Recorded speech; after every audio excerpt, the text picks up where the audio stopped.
Pandemic stress.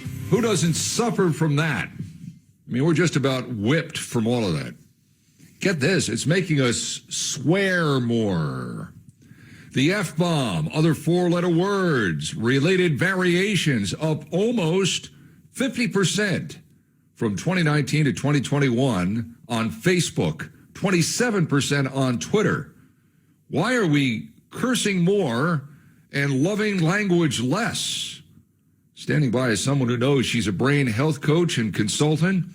She is someone who has studied human behavior, made it a cause and made it a profession. And she is right now a licensed professional counselor and founder of the Brain Performance Center. She is Leigh Richardson. Leigh, how are you on this glorious Monday? I am great. How are you? I'm wonderful. Have you been dropping F-bombs a lot in the last year? A little more than I used to, if I be totally honest with you. And you know, it's amazing to me. I think that we've kind of lost that boundary between what's professional, what's right. I mean, our life has changed so much. We're working from home. We dress differently. I mean, I see people at 5:30 in the grocery store, and I'm like, and they're all in their sweats. Yeah. And I'm like, are they just getting off of work? It's our life has just become. It's not more relaxed. It's just less boundaries. And I think that we're trying to express ourselves. I mean, occasionally one F-bomb can have a lot of impact. Oh yeah, particularly in my business. Drop one of those in this business, and you're a greeter at Walmart.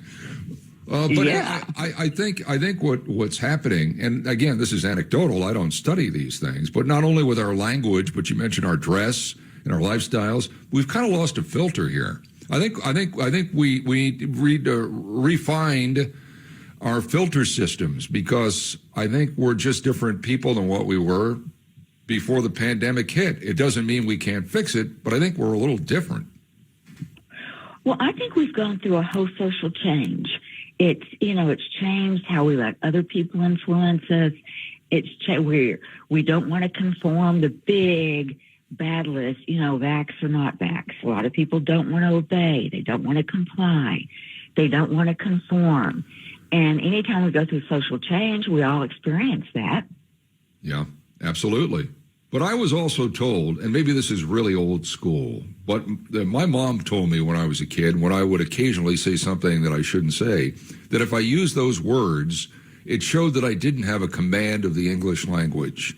And that always stuck with me for some reason. I don't sense that maybe is the norm right now or what's being said right now, but I do think that when you get into that kind of talk, which seems to be, again, it's there. Everybody, Z, X, millennials, whatever. It's just a way of talking to each other. I'm often hearkening back to what she said. You don't necessarily need to say those things to express emotion, but I think a lot of people just default to that because everybody else is saying it. I think you're right, and it's interesting you bring that up because my mom was an English teacher, and so what we said and how we said it was always something that, was considered. And I think that if you grow up thinking it, and, it's okay to say those things, that's a perfectly suitable way to express yourself. It's just gonna become your default mode. Yeah. Yeah. And it will become, as these generations grow up and grow through into another generation, it's probably just going to be the lexicon that's out there, and it's here. It's yelling and screaming about it. It's not going to change it. But for a lot of older Americans, it's a little tough to adjust to. Do you find that a lot of this is frustration too? I mean, we talked about filtering, and we talked about how people dress a little bit different than what it was. Yoga pants, are just it's considered business wear now, in some instances.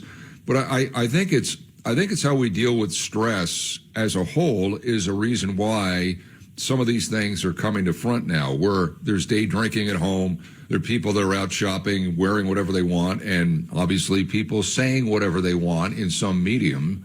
Do you think that's all related to stress? I definitely think that's stress related.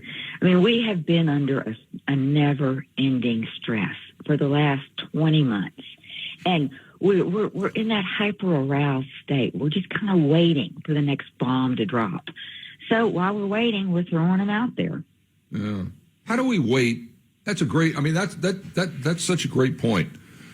We're waiting for the next to drop. You know, the entire country has been whipped into a frenzy over this latest variant of COVID.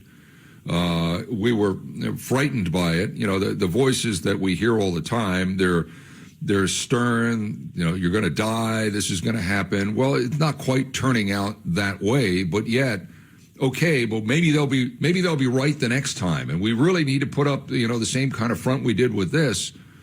At some point, fire in a movie theater comes to the front. And at what point do we tune all of this out, which in and of itself could be a dangerous thing? Dealing with that has to be, I think, at the forefront of all of this. I'm just wondering how you think we're doing with that. Well, I think that if we could all just stay present in the moment, and that's all mindfulness is staying present in the moment. You know, this is a true statistic I got off the Harvard website. 80% of us are either lost in the past or we're worried about the future. We cannot stay in the moment. And if we could learn to do that, and the way that I keep myself present is I focus on my breathing. I sit down in a chair. That makes me feel grounded. I put my hands on my knees, and I focus on my breath. I focus on getting breath down around my belly button, taking real, long, slow, deep breaths. And that's a lot of work. It really is. Everybody's optimal breath rate is between 4 and 7 breaths a minute. When we're talking, we're probably taking 12 to 14. Yeah, yeah. Well, you know, you get one of those iHeart watches, or whatever they call the iWatches, whatever they're called, the Apple Watch. Oh, yeah. It tells you when to breathe. Every once an hour, it tells you to start breathing deep. But that's an interesting point. I think a lot of people, and again, I'm anecdotal, you're science. I think a lot of people don't think they have the time to do something like that, but you do. I mean, there's enough goofing off at work. You could probably take a minute and just do that, right? Well, when you're sitting at a red light, that's how I learn to breathe. When I'm sitting at a red light, instead of picking up your cell phone and messing with it, focus on your breath. See that? There are probably a number of people that are out there listening to this right now that said, expletive, I should have thought of that. And then that goes right back to how the conversation began. Leigh, good stuff. Yeah, 41% F-bombs are up 41% year to year on Facebook, 27% on Twitter.